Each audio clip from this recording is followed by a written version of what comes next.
आपने देखा होगा कैमरा लेके क्या बोलता, शिक्षा मंत्री के पास बोलने के लिए कुछ है? शिक्षा मंत्री के पास बोलने के लिए इतना बोलना था। प्रधानमंत्री जी के नेतृत्व में इस बार एनटी ये पेपर बेचने में सफल रही है, बस इससे ज्यादा कुछ नहीं। पूरे दोस्तों मई 2026 की रात थी। एक बच्चा कोटा में था, रात के 2 बज रहे थे, कल नीट था।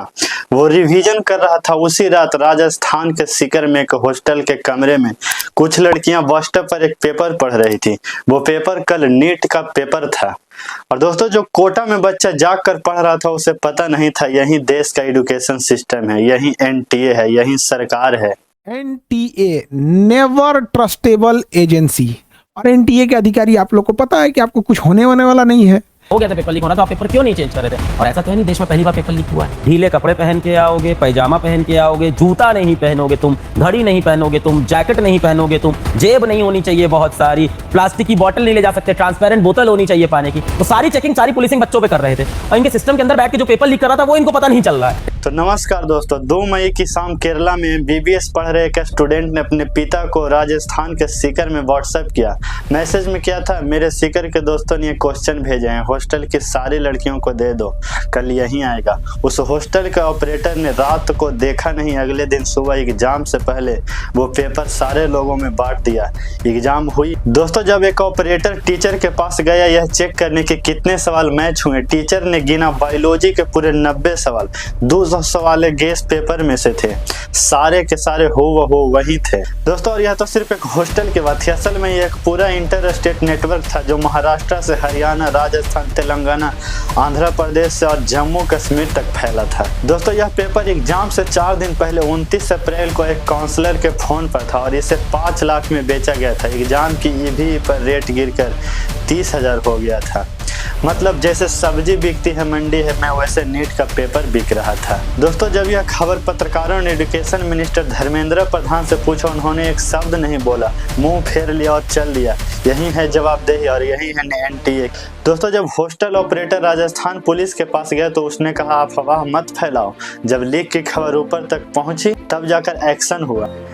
दोस्तों अब तक 9 गिरफ्तारी हो चुकी है 5 स्टेट में। मास्टरमाइंड मनीष यादव और पेपर डिस्ट्रीब्यूटर राकेश माधवारिया को हिरासत में लिया गया, लेकिन अन्य लोग पकड़े गए तब जब नुकसान हो चुका था। 22 लाख बच्चों का भविष्य बर्बाद हो चुका था। दोस्तों अब सरकार कह रही है हम सख्त एक्शन लेंगे। यही 2024 में भी कहा था। 2024 में नीट का पेपर पटना बिहार से लीक हुआ था। 13 लोग गिरफ्तार हुए थे जिन्होंने 30 लाख से लेकर 50 लाख में पेपर बेचा था। दोस्तों उस साल 67 बच्चों ने 720 में से 720 मार्क लाए थे, जो मैथमेटिकली इम्पॉसिबल था। इनमें से 6 बच्चों एक ही शहर हरियाणा के जजपुर से थे। सीबीआई जांच हुआ, रिपोर्ट आई, सब भूल गए और 2026 में फिर से वही हुआ, पेपर लीक हुआ। एनटीए पर paper leak, cheating, hacking, impression, हर तरह के आरोप बार बार लगता है। यही संस्था 2017 में बनी थी फेयर एग्जाम के लिए, लेकिन हर साल क्या होता है, पेपर लीक होता है। दोस्तों एक सवाल पूछो खुद से, 96 करोड़ वोटर्स के इलेक्शन बिना गड़बड़ी के होता है, हर बूथ सिक्योर होता है, ईवीएम सील्ड होता है, लेकिन 22 लाख बच्चों की परीक्षा व्हाट्सएप पर लीक हो जाता है। दोस्तों पेपर एग्जाम से 4 दिन पहले किसी के फोन पर था और यह नेटवर्क 6 स्टेट में फैला था। इतना बड़ा नेटवर्क और किसी को खबर नहीं थी, क्योंकि इलेक्शन में नेता की कुर्सी दांव पर होती है। नीट में सिर्फ एक गरीब बच्चे का सपना, और गरीब के सपने की सिस्टम को कोई परवाह नहीं है। दोस्तों एनटीए कह रहा है एग्जाम फी वापस मिलेगी, 1700 वापस मिलेगी, लेकिन जिन बाप ने लोन लिया था वो कौन देगा? जिन माँ ने गहने बेचे थे वो कौन लौटाएगा? कोटा के कोचिंग फी 1 लाख, 2 लाख, 3 लाख तक है, इसको कौन भरेगा फिर से?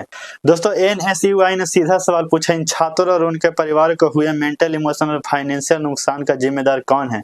और मेंटल हेल्थ जो बच्चा ड्रॉप ईयर से ले चुका है, घर पर पहले ही सवाल हो रहे हैं, क्या होगा तेरा अब फिर री एग्जाम, फिर वही प्रेशर, फिर वही रातें। एक स्टूडेंट ने कहा जिन्होंने ईमानदारी से एग्जाम दी वो मेंटल ट्रॉमा में है, इस ट्रॉमा का कोई रिफंड नहीं होता है। दोस्तों पेपर माफिया 5 लाख लेकर घूम रहा था और तुम्हारा बच्चा रात को जाग कर पढ़ रहा था। यही फर्क है पैसे वालों के बच्चे और गरीब के बच्चे में।